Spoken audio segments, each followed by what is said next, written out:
In meinem heutigen FIFA 23 Video werde ich ein kleines Experiment durchführen. Ich habe 3 Clubs aus Saudi-Arabien auf europäische Top-Ligen aufgeteilt, sie in Champions League Gruppen verteilt und wir werden mal gucken, wie sie sich schlagen werden. Bevor wir jetzt in die Saison reinstarten, gucken wir mal kurz auf alle 3 Kader. Bei Al Hilal sticht natürlich vorne Neymar heraus, aber auch die Innenverteidigung mit Koulibaly und auch der Torwart Bounou. Das sind nicht ganz so schlechte Besetzungen. Dazu noch Neves und Milinkovic, Savic im Mittelfeld, also den könnte man auf jeden Fall schon mal mindestens das Achtelfinale zutrauen. Bei Al-Ittihad sticht natürlich Benzema als Stoßstürmer mit einer 91 hervor, aber auch Jota im linken Mittelfeld und vor allem die Doppel-6 mit Kanté und Fabinho finde ich auch richtig stark. Also schon alleine aufgrund von Benzema müsste Al-Ittihad auch mindestens mal ins Achtelfinale einziehen.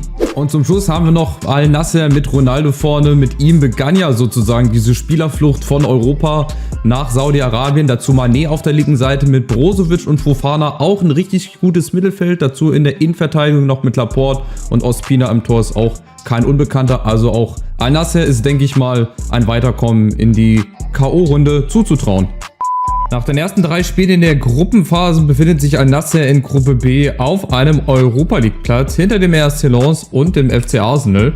Das Team um Karim Benzema und N'Golo Kanté Al-Ittihad befindet sich in einer Gruppe mit Real Madrid und Union Berlin auf einem geteilten 2. Platz. Und Al Hilal mit Superstar Neymar ebenfalls auf einem 2. Platz in Gruppe E zwischen Atletico Madrid und Celtic Glasgow. Auch ein Blick in die Ligen darf nicht fehlen. In der Premier League, wo sich Al Hilal befindet, sind sie auf Platz 10 zwischen Leeds United und Nottingham Forest. Al-Ittihad in der Ligue 1 hat nach 12 Spielen 19 Punkte auf dem Konto und befindet sich hinter dem RS Lens auf Platz 8. Zu guter Letzt haben wir den Club von Cristiano Ronaldo, Al-Nassr, in die Serie A gepackt. Dort momentan auf Platz 4, also wieder auf Kurs Champions League.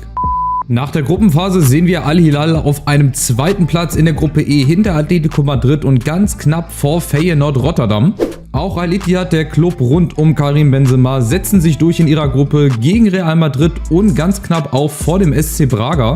Und auch Cristiano Ronaldos Club Al-Nassr setzen sich in ihrer Gruppe B durch auf Platz 2 zwischen Arsenal und dem RS Lens. Für das Achtelfinale ergeben sich dann unter anderem die Partien zwischen Al Hilal und Inter Mailand und Al-Nassr gegen Al-Ittihad, also direkt mal 2 saudi-arabische Clubs gegeneinander. Blicken wir auch kurz interessehalber auf die Torjägerliste nach 6 Spielen dort mit Ronaldo, Benzema, Neymar und mit Mané gleich 4 Spieler aus saudi-arabischen Clubs unter den ersten 10. Im Achtelfinale ist dann schon Schluss für 2 saudische Clubs für Al-Ittihad, die gegen Al-Nassr mit insgesamt 4:0 verlieren. Al Hilal dagegen nur knapp im Gesamtergebnis 3:2 gegen Inter Mailand. Somit also Al-Nassr die letzte verbleibende Hoffnung für saudische Clubs im Viertelfinale, ausgerechnet gegen einen anderen Scheich-Club, nämlich gegen Paris Saint-Germain. Und eben genau gegen diesen Scheich-Club ist dann auch für Al-Nassr Schluss im Gesamtergebnis 5:1 Niederlage gegen Paris. Also quasi chancenlos und somit auch das Aus im Viertelfinale. Sieger der Champions League ist dann am Ende der Saison wenig überraschend Real Madrid im Finale gegen den Stadtrivalen Atletico Madrid. Und auch hier lohnt sich nochmal der Blick auf die Torjägerliste. Am Ende der Saison ist es immerhin Ronaldo, der mit 7 Toren in 10 Spielen unter den ersten 10 die Stellung und die Fahne hochhält für die saudischen Clubs. Schauen wir noch auf die Abschlusstabellen der einzelnen Ligen. Al-Nassr wäre in der Serie A auf einem 7. Platz gelandet aus 38 Spielen, 62 Punkte und würde die Champions League somit in der nächsten Saison verpassen. Al Hilal in der Premier League dagegen würde lange um den Abstieg kämpfen, würde sich retten auf einem 14. Platz mit immerhin 46 Punkten aus 38 Spielen.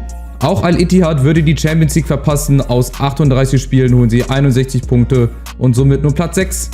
Nun bin ich auf eure Meinung gespannt. Wie würdet ihr die Überlegung der UEFA finden, saudische Clubs via Wildcard in die Champions League sozusagen einzuladen? Würdet ihr das gut finden oder nicht? Darauf bin ich gespannt in den Kommentaren.